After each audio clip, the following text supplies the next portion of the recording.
오늘은 신년주일이기도 하지만 교회 설립 5주년이 되는 주일입니다. 이 시점에서 교회의 역할, 교회의 공식, 교회의 사명이 무엇인지 다시 한번 생각해 보는 것이 좋겠다라는 생각이 들어서 오늘 본문을 가지고 말씀을 나눕니다. 여러분, 교회라는 것은 늘 말씀드리지만 이런 조직을 얘기하는 것뿐만이 아닙니다. 그렇죠? 우리 각 개인이 교회죠. 항상 말씀드렸지만 구약에서는 예루살렘이라고 불렀고, 아니 이스라엘이라고 불렀고, 이스라엘이라고 불렀고, 그리고 신약에서는 교회라고 불렀고. 그래서 그 이스라엘은 개인 한 사람 한 사람이 이스라엘이죠. 하지만 그 한 사람 한 사람이 모인 공동체는 이스라엘입니다. 마찬가지로 우리 개인 한 명 한 명이 교회예요.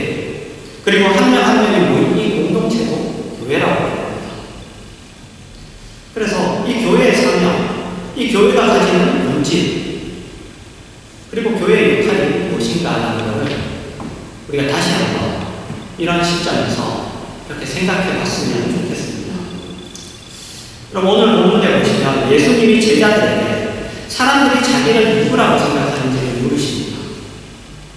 어떤 사람들은 세례 요한이라고 생각하고, 어떤 사람들은 엘리야라고 생각하고, 어떤 사람들은 예레미야나 선지자 중에 하나라고 생각하고, 그렇게 생각하고 있다고 제자들이 대답하죠. 그런데 예수님이 제자들에게 동일한 질문을 하십니다.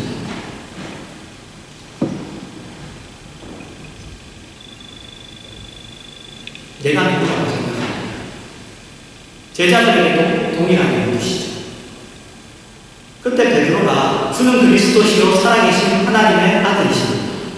그렇게 대답하죠. 예수님이 그 대답을 들으시고 베드로에게 내가 복이 있다고 얘기합니다. 너는 너에게 복이 있다. 너는 복 받았다. 그 이유는 왜냐하면 베드로에게 그 대답을 알게 하십니다. 하나님이십니다. 베드로가 스스로 그것을 발견하고 스스로 알아챈 것이 아니라 하나님이 그것을 알게 하셨기 때문에, 그래서 너는 참 복되다, 너는 복받았다 라고 그렇게 얘기하십니다. 그리고 그 대답을 한 베드로에게 예수님이 너는 베드로다, 그리고 베드로가 뜻이 반석이라는 뜻이죠. 그리고 그 반석 위에 교회를 세우겠다는 것입니다. 음부의 권세가 이기지 못할 것이다 라고 그렇게 이야기하십니다. 또 베드로에게 천국 열쇠를 주겠다고 하죠. 땅에서 풀면 하늘에서도 풀리고, 땅에서 내면 하늘에서도 풀리는 그러한 천국 열쇠를 주겠다, 그렇게 이야기하십니다. 그리고 나서 예수님이 자신의 죽음과 부활에 대해 말씀하시죠. 그러자 베드로가 예수님께 그렇게 하지 마십시오. 절대 그런 일이 생길 수 없도록 제가 막을 겁니다. 예수님에게 그런 일이 생기지 않도록 제가 막을 거예요. 그렇게 반대합니다. 그러자 예수님이 사탄아 내게로 물러가라. 베드로가 순식간에 사탄이 됐어요. 사탄아 내게로 물러가라. 너는 나를 넘어지게 하는 자다. 내가 하나님 일을 생각하지 않고 도리어 사람의 일을 생각한다. 그렇게 베드로를 꾸짖으십니다. 그리고 제자들에게 누구든지 나를 따르면 자기를 부인하고 자기 십자가를 지고 나를 따를 것이냐, 그렇게 말씀하시죠. 여러분, 사실 연말부터 계속 어떤 같은 흐름에 계속 말씀이 나가고 있습니다. 그죠? 성탄절, 그리고 마지막 주, 그리고 오늘.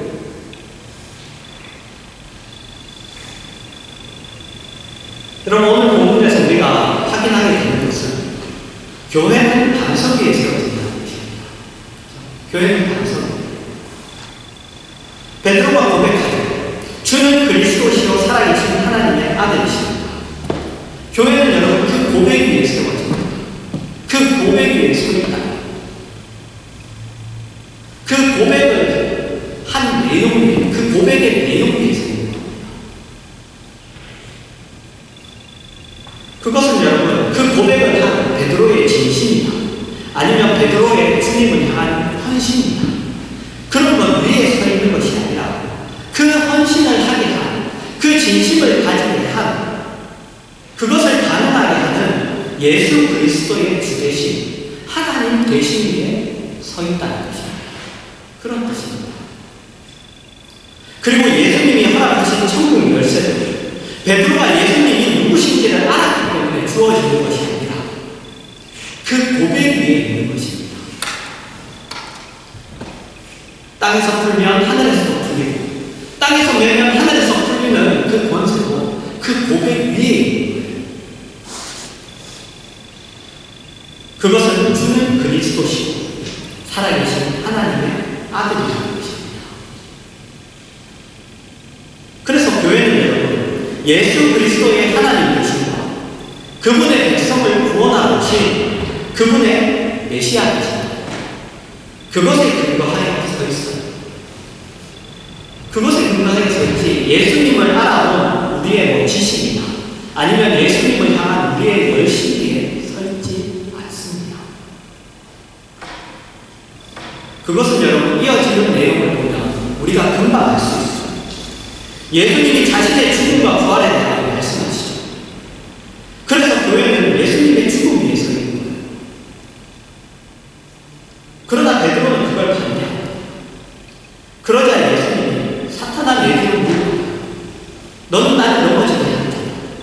내가 하나님의 일을 생각하지 않고 도리어 사람의 일을 생각한다. 그렇게 베드로를 꾸짖으시는 거죠. 우리의 열심, 우리의 헌신, 우리의 진실 위에 서 있지 않아요. 늘 교회는 뭐냐? 예수 그리스도의 죽으신 위에 서 있습니다. 그분의 메시아 되시고 그분의 구원자 되시고 그분의 하나님 되시고 그것 위에 서 있어요. 그래서 우리는 교회가 가진 권세들과 예수 그리스도로 말미암는 모든 형통함, 무엇이든지 가능하다는 이 신앙의 소망들, 그리고 소위 말하는 비전, 우리가 소위 그리스도인들이 얘기하는 비전, 그런 것들이 얼마나 쉽게 여러분 정당한 자리를 이탈할 수 있는지를 알아야 합니다. 주는 그리스도시로 살아계신 하나님의 아들입니다라는 고백을 하지만 예수님에게 사탄이라고 꾸중을 듣는 베드로의 모습이 우리의 모습, 그것이 우리의 모습입니다. 그리고 그것을 보여주고 있고 실제로 우리는, 그리고 교회는 천국 열쇠를 가졌지만 자신도 모르게 하나님의 일을 믿고 사람의 일을 생각한다는 것. 우리가 하나님을 향한 헌신, 하나님을 향한 어떤 비전, 이런 것들이 그렇게 오염된다는 겁니다. 그럴 명사가 늘 있어요. 그게 우리의 연약함이죠.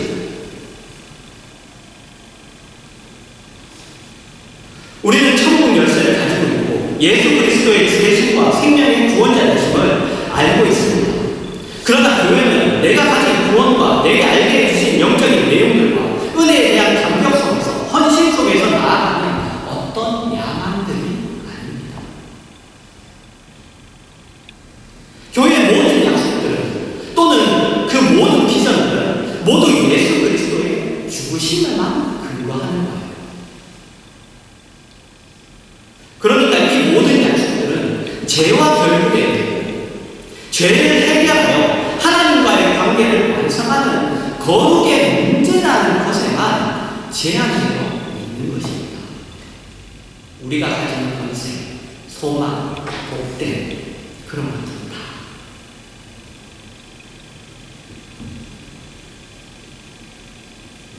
물론 여러분, 그것이 부수적으로 한 사회를 바꾸고 시대를 바꾸고 어떤 정치에 영향을 줄 수도 있습니다. 그러나 그러지 않을 수도 있어. 우리는 예수 그리스도의 십자가를, 그의 죽으심을 근거하여 살다가 우리의 의로움과 우리의 생명들과 우리가 가진 진리와 약속들로 인하여 세상 가운데서 죽음을 각오해야 할지도 모릅니다.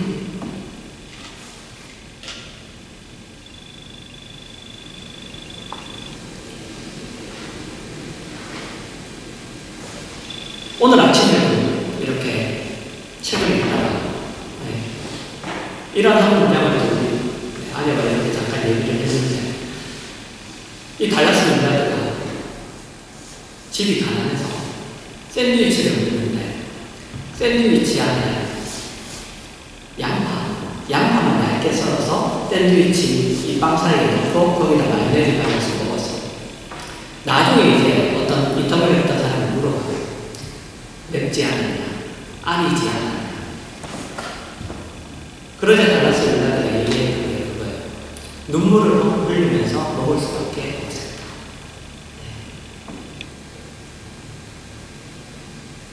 그걸 듣고도 저도 이렇게 또 한번 이렇게, 그게 그냥 단지 먹을 것이 없어서 먹을 수밖에 없었다. 그게 아니라 그 안에 포함되어 있는 그 인생의 내용, 깊이, 이런 것들이 담겨 있구나라는 걸 들어서 이렇게 또 한 번 이렇게 마음이 이렇게 울컥했는데, 우리는 그렇게 모든 것들, 권세들을 가지고 있지만 모든 것들을 받아들이고 살아야 돼요.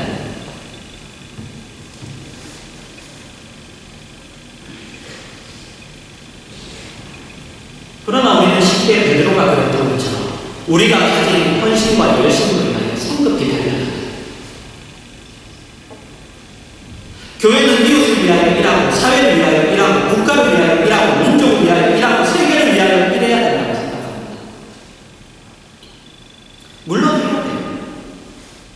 그러나 그 문제는 언제나 예수 그리스도라는 조건 속에 예수 그리스도의 죽으심을 근거로 출발하는 것으로 제한됩니다. 그러나 우리는 그 제한을 넘치죠. 그 제한을 넘칩니다. 여러분, 이사야 6장 8절에서 10절입니다. 내가 또 주의 목소리를 들으니 주께서 이르시되 내가 누구를 보내며 누가 우리를 위하여 갈고 하시니 그때 내가 이르되 내가 여기 있다. 나를 보내소서 하였더니 여호와께서 이르시되 가서 이 백성에게 이르기를 너희가 듣기는 들어도 깨닫지 못할 것이요 보기는 보아도 알지 못하리라 하여 이 백성의 마음을 분하게 하며 그들의 귀가 막히고 그들의 눈이 감기게 하라. 염려하는데 그들의 눈으로 보고 귀로 듣고 마음으로 깨닫고 다시 돌아와 고침을 받을까 하노라 하시니. 여러분, 이사야가 하나님의 종으로 부름을 받는 장면입니다. 하나님이 누가 내 일을 할 거니? 내 일을 할 사람 누가 있니? 라고 묻자 하나님 제가 할게요 라고 했어요. 그러자 하나님이 이사야에게 어떤 거 했죠? 그건 여러분 뭐냐면, 그가 하는 일이 뭐냐면, 야, 너가 가서 얘기해도 못 들을 거야. 못 알아들을 거야. 너가 가서 보여줘도 못 볼 거야. 너가 가서 어떤 것들을 행해도 믿지 않을 거야. 라는 얘기예요. 그 일을 맡기는 거예요. 보지만 보지 못하고 듣지만 듣지 못하는 것들을, 그러니까 세상에 가서 그가 해야 될 일은 뭐냐면 그들이 보지만 보지 못하고 듣지만 듣지 못하는 자들인 것을 확인시키는 일입니다. 하나님이 보여주지 않으셨기 때문에, 하나님이 말씀하지 않으셨기 때문에 그들이 실패한 것이 아니라 하나님이 말씀하셨고 나타내셨고 보이셨고, 그리고 그들이 보기는 보아도 보지 못하는 자이며 듣기는 들어도 듣지 못하는 자인 것을, 그리고 본인들 스스로도 그것을 모르고 있다는 것을 확인시키는 일인 거예요. 여러분, 한 번도 성경에서 예수님이 꾸짖거나 하는 것이 정죄하는 것이 아닙니다. 그건 정죄가 아니라 있는 사실을 그대로 보여주는 거예요. 사실을 보여주는 거예요. 그걸 확인시키는 일입니다. 본다고 하는 자들에게 보여줘서 그들이 못 보는 것으로 인하여 그들이 장님인 것을, 들을 수 있다고 고집하는 그들에게 이야기해줘서 그들이 듣지 못하는 것을 인하여 그들이 기고거리인 것을 확인시키는 일이에요. 즉 이사야의 사명은 그들을 깨닫게 하는 일이 아니에요. 그것이 아니라 그들이 깨닫는 일에 최소한의 기본도 가지고 있지 못하다는 것을 확인시키는 일입니다. 여러분, 그것이 교회의 사명입니다. 교회의 1차적인 사명은 사람이 어떻게 예수 없이는 불가능한가, 무능한가, 답이 없는가, 방법이 없는가를 확인시키는 거예요. 그것이 교회의 사명입니다.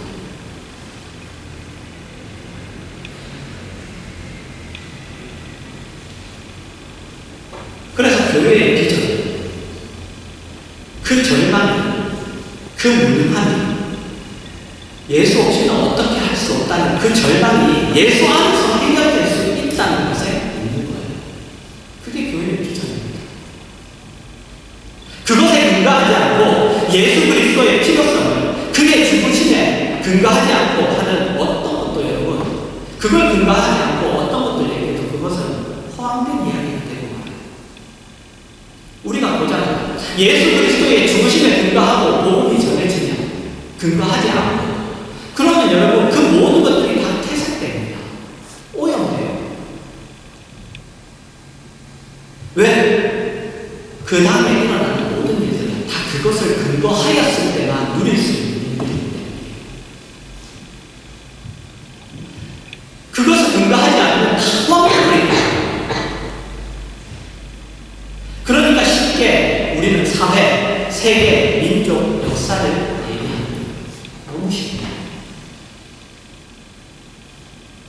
여러분, 교회는 정치나 경제나 사회나 이야기할 틈이 없고 그것을 우선순위에 넣어서는 절대로 안 되는 것입니다. 인류가 가진 최고의 문제는 뭐예요? 지금 먹을 게 없다는 게 아니고 지금 못 살겠다는 게 아니에요. 인류가 가진 최고의 문제는 하나님을 몰라서 죽게 된다.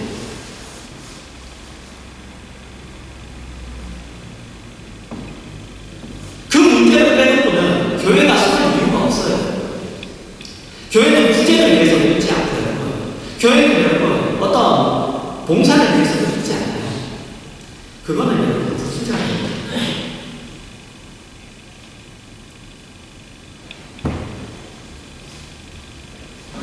우리가 앞으로 확인하고 또 확인해야 될 문제예요. 여러분, 만약 여러분이 무엇을 하고 싶으십니까? 무엇을 하고 싶으시면 그러시면 여러분이 하시는 신앙 고백의 본질에 들어서세요. 신앙 고백의 그 본질. 신앙 고백의 본질이 뭐죠? 죽는 거예요. 여러분, 예수 그리스도는 죽으셔야 했습니다. 우리 모두는 절망 속에 있고 예수 그리스도라는 근본과 기준과 조건과 단서를 그걸로 잡지 않으면 아무것도 할 수 없다는 것을 확인해야 돼요.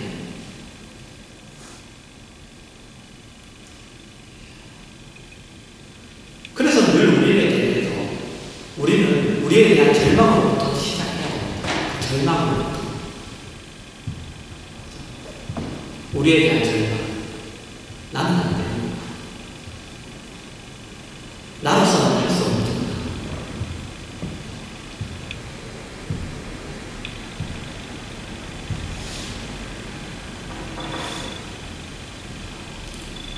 우리가 5년이 됐는데, 그래서 우리의 5년은 여러분 감사해야 됩니다. 감사해야 됩니다. 왜? 하나님이 우리를 봐주셨기 때문에. 하나님이 우리 같은 것들, 찬송가에 같은 벌레 같은 것들, 하나님이 우리 같은 것들, 우리의 실수와 우리의 이 정신나간 이런 것들을 다 덮어주셔서 여기까지 온 거예요.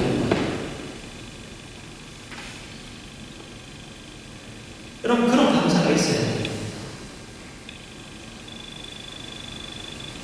여러분, 교회의 1차적인 사명은 세례 요한에게서도 확인됩니다. 요한복음 1장 1절부터 8절입니다. 태초에 말씀이 계십니다. 이 말씀이 하나님과 함께 계셨으니 이 말씀은 곧 하나님이십니다. 그가 태초에 하나님과 함께 계셨고 만물이 그로 말미암아 지은 바 되었으니 지은 것은 그가 없이는 된 것이 없느니라. 그 안에 생명이 있으니 이 생명은 사람들의 빛이다. 빛이 어둠에 비치되 어둠이 깨닫지 못하더라. 하나님께로부터 보내심을 받은 사람이 있으니 그의 이름은 요한이라. 그가 증언하러 왔으니 곧 빛에 대하여 증언하고 모든 사람이 자기로 말미암아 믿게 하려 하니라. 그는 이 빛이 아니요 이 빛에 대하여 증언하러 온 자라. 여러분, 세례 요한은 주의 길을 예비하고 주의 길을 흠탄하게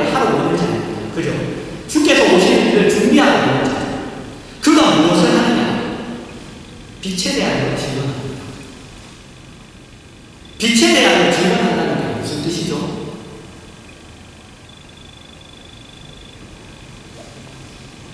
앞에 있는 상대방이 장님이라는 뜻이죠. 그죠? 왜? 보는 자는 빛을 다. 그죠? 빛은 설명할 필요가 없죠. 빛은 증거할 필요가 없습니다. 보는 자는. 근데 빛을 증언해야 된다는 거예요. 우리가 뭔가를 증언해야 된다는 것은 모르는 자들에게 증언하는 거예요. 빛을 증언해야 된다는 것은 보지 못하는 자들이에요.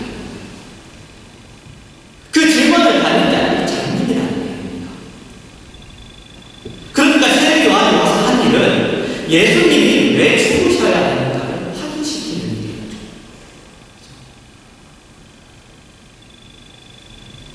그러나 오늘 본문에서 베드로는 주는 그리스도시요 살아계신 하나님의 아들입니다 라고 고백해놓고도 예수님이 죽으셔야 된다는 것을 모릅니다. 그래서 반대하죠. 막아서.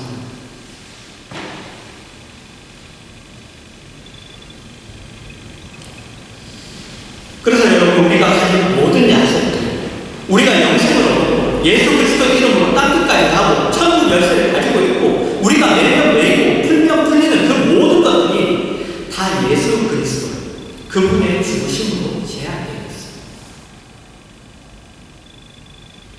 그래서 우리의 신앙 고백이나 주를 향한 헌신일지라도 그것이 그분의 죽으심으로부터 출발하지 않는다면 전혀 다른 길을 가요. 전혀 다른 일을 해야 됩니다. 예수님이 죽으셔야 된다는 것을 놓치고 가는 길이 됩니다. 그런 것들은 어김없이 야망이 되고 야심이 됩니다.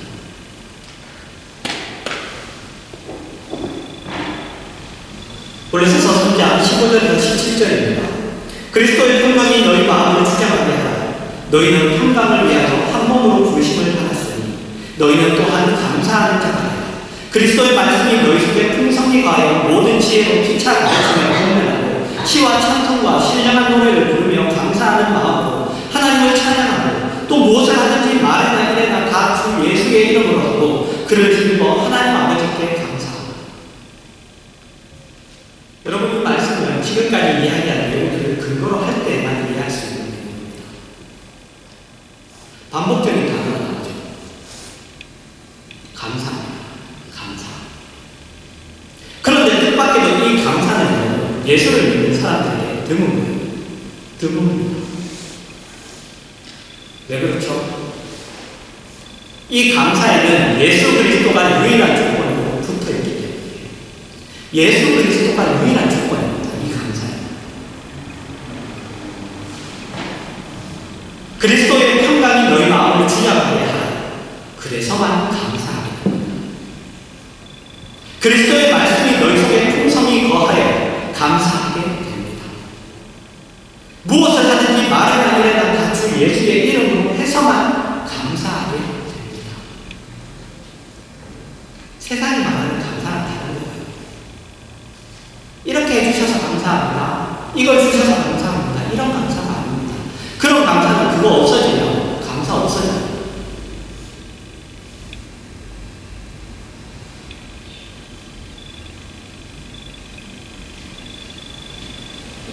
그러니까 성도에게 있어서 감사는 예수 그리스도로 말미암아 언제나 유효하고 누릴 수 있는 거예요.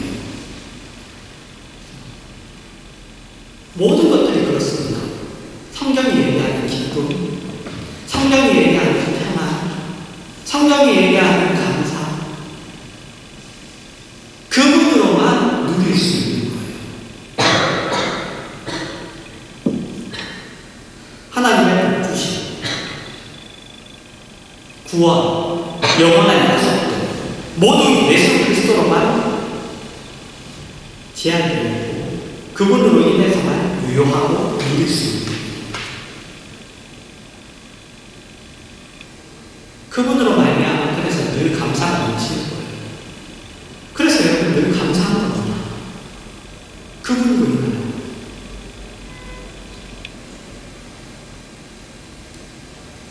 여러분 지금 옆에서 제가 앞에서 이렇게 여러분에게 말씀하지만 이것도 마찬가지입니다.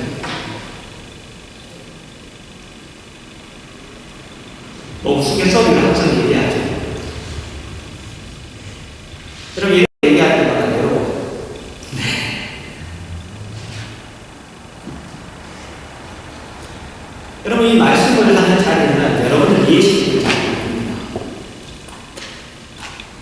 여러분을 깨닫게 하는 자리가 아니에요. 설명하는 자리가 아닙니다. 여러분, 이 자리는 선포하는 자리예요. 증거하는 자리입니다. 선언하는 자리입니다.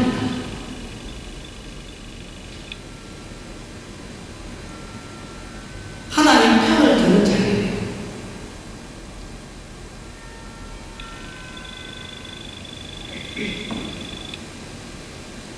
여러분, 감사는 그분으로 인해서만 누릴 수 있어요.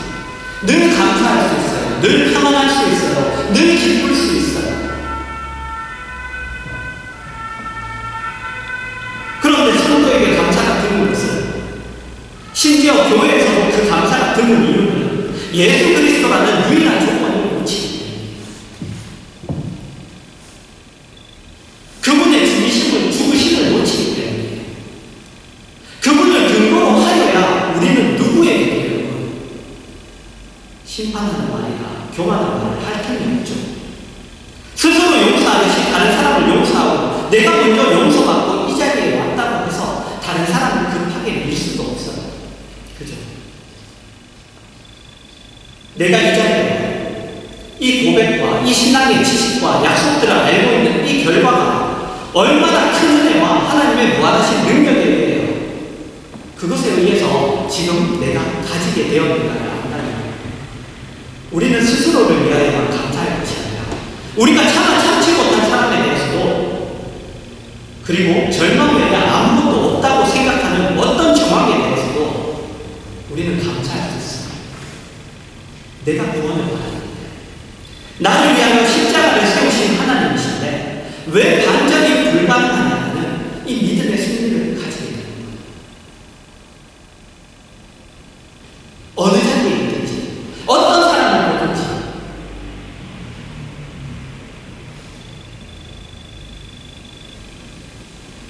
나 같은 것을 위해서도 하나님 이렇게 죽으시고 하셨는데, 여러분, 절망을 감정으로 바꿔놓은 사람입니다. 십자가죠. 그죠?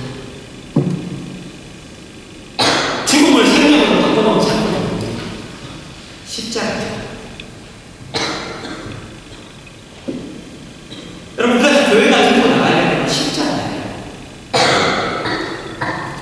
십자가입니다. 죽으심입니다. 죽음입니다. 우리가 십자가를 들고 나가면서 말을 외칠 게 아니에요. 우리 죽어야 됩니다. 늘 예수 그리스도 죽음을 우리가 들고 나가야 됩니다. 그래서 예수님이 말씀하시죠. 베드로에게 하나님을 압니다. 하나님 위해서 이렇게 할 겁니다. 하나님 죽으실 수 없습니다. 라고 하자 예수님이 말씀하시는 거죠. 나를 따라오라. 자기를 부인하고 자기 십자가를 지고 나를 따르는 것입니다. 이거예요. 죽음을 지고 따라야 나의 주, 그분으로 인한 나의 주.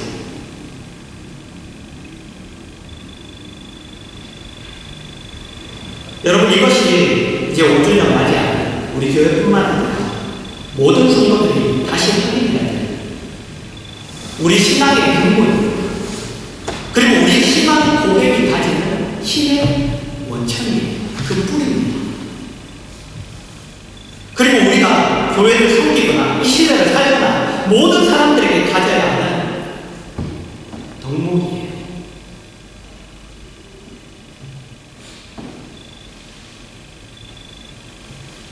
그래서 여러분 용서할 수 있는 겁니다. 그래서 반영할 수 있는 거예요. 그래서 기다릴 수 있는 거고, 그래서 사랑할 수 있는 거고, 온유할 수 있는 거고, 인내할 수 있는 거고, 그래서 순교까지도 할 수 있는 거예요.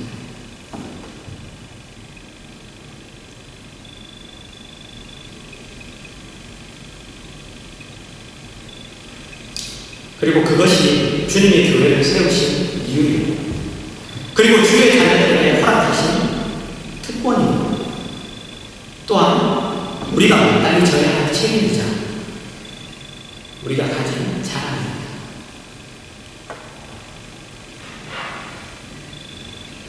여러분, 이것을 다시 한번 여러분들 확인하시고 복된 존재가 되시기를 바랍니다. 그리고 여러분도 복된 존재가 되시지만 여러분의 인생도 주 안에서 힘을 합니다. 주 안에서 힘을 합니다. 그러한 복된 인생이 되시기를 주님의 이름으로 축원합니다.